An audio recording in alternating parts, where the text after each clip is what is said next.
ඉතින් මම අද කතා කරන්න යන්නේ ශ්‍රී ලංකානු හමුදාවේ කොඳු නාරටිය වගේ තියෙන ප්‍රධානම යුද ටැංකිය ගැන. මෙන්න මේ ශ්‍රී ලංකානු හමුදාවේ ප්‍රධානම යුද ටැංකිය මොකද්ද? මෙන්න මේක තමයි 1955 වෙනකොට ලෝකෙ තිබුණ ප්‍රබලම යුද ටැංකිය වෙච්ච T-55 කියලා කියන්නේ. මේක සෝවියට් ටැංකියක්. ඇත්තම ගත්තොත් එහෙම මේ ටැංකිය ඉතාමත් අද්විතීය ටැංකියක්. මොකද ගත්තොත් එහෙම මේක තමයි ලෝකේ වැඩිම නිෂ්පාදනය වෙච්ච ටැංකිය. මේක ලක්ෂ 2කට අධික ප්‍රමාණයක් මේ ටැංකියේ මාදිලි නිෂ්පාදනය කරලා තියෙනවා. ඇත්තටම ඔයාලට හිතා ගන්න පුළුවන් කොච්චර විශාල ප්‍රමාණයක් මේ ටැංකිය හදලා තියෙනවද කියලා. ඒක මේ ඉතාම සාර්ථක ටැංකියක්. ඇත්තටම මේක සාර්ථකයි කියන්නේ ඇයි? මේක සාර්ථකයි කියන්නේ ඇත්තටම ගත්තොත් එහෙම මේ ටැංකිය දෙවන ලෝක යුද්ධයට භාවිත වෙන්නේ නැහැ නේ. දෙවන ලෝක යුද්ධ භාවිත වුණේ රුසියානු ටැංකියක් එක්ක T-34 කියන ටැංකිය. ඒ කියන්නේ මේකෙම ඒකට කලින් තිබුණ ටැංකියක් තමයි මේ T-34 කියලා කියන්නේ. ඊට පස්සේ මෙයාලා හදනවා T-54 කියලා ටැංකියක්. මේක කියන්නේ එච්චර සාර්ථක වෙන්නේ නැහැ. සෝවියට් සංඝය විසින් තමයි හදන්නේ. ඒක එච්චර සාර්ථක වෙන්නේ නැහැ. මොකද ඒකේ හැඩය ආවිය වගේ මේක කියන්නේ RPG launchers වගේ ප්‍රහාරවලට ඔරොත්තු දෙන්නේ නැහැ. මේ ඔක්කොම අඩුපාඩු මකලා සෝවියට් සංගමේ 1955 දී හදනවා තම ප්‍රබල ටැංකියක්. මෙන්න මේ ප්‍රබල ටැංකිය තමයි T-55 කියලා කියන්නේ. ඇත්තටම මේක ඒ වෙනකොට ලෝකෙ තිබුණ ප්‍රබලම ටැංකිය වෙනවා. මේක සාමාන්‍යයෙන් ගත්තොත් එහෙම භාවිතා වෙලා තියෙන අවි ගත්තොත් එහෙම මිලිමීටර් 100 10 DTM කියන අවියක් තමයි භාවිතා වෙලා තියෙන්නේ. උපරිම බර ගත්තොත් එහෙම ටොන් 36ක් විතර වෙනවා. ඒ වගේම මේකේ සාමාන්‍ය උපරිම වේගය පැටි කිලෝමීටර් 60ක් විතර වෙනවා. ඒ කියන්නේ යුද ටැංකියකට ප්‍රමාණවත් වේගයක්.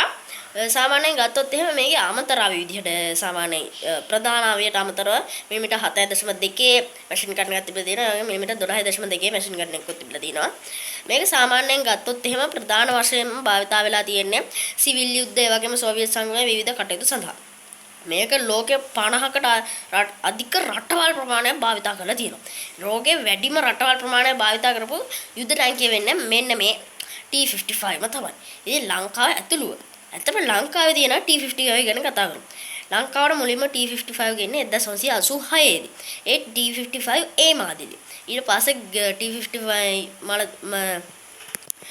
මාදිලි කීපයක්ම ලංකාවට ගේනවා 2009 කාලේ වෙනකොට T-55 ලංකාවට තිබුණා 215කට අධික ප්‍රමාණයක්. ඔයාලට හිතා ගන්න පුළුවන් කොච්චර ප්‍රමාණයක් ලංකාවට තිබුණාද කියලා. හැබැයි දැන් තියෙන්නේ 84කට අධික ප්‍රමාණයක්. එතකොට අනිත් ඒවා මොකද වෙලා තියෙන්නේ? අනිත් ඒවා ඇත්තටම ගත්තොත් එහෙම ඒවා අක්‍රිය වෙලා තමයි තියෙන්නේ. ඒ කියන්නේ වගේ එන්ජින් වගේ දේවල් අක්‍රිය වෙනවා. එන්න ඒවා සේවයෙන් ඉවත් කරනවා. ඇත්තටම මේවා හදලා ගන්න පුළුවන්. හැබැයි ශ්‍රී ලංකාවේ රජයට ඇත්තටම මේ වෙනකොට ඒ කියන්නේ යුද ටැංකිය අවශ්‍යතාවයක් නැහැ. හැබැයි ඒ කියන්නේ යුද ටැංකිය තියෙන කියන්නේ ප්‍රමාණය ඇති. ඇත්තටම ගත්තොත් එහෙම මේවා ඒ කියන්නේ දැන් තියෙන ටැංකිත් එක්ක ගත්තොත් එහෙම මේල් බැටල් ටැංක් කියන්නේ මූණට මූණ තව ටැංකියක් තියෙනවා.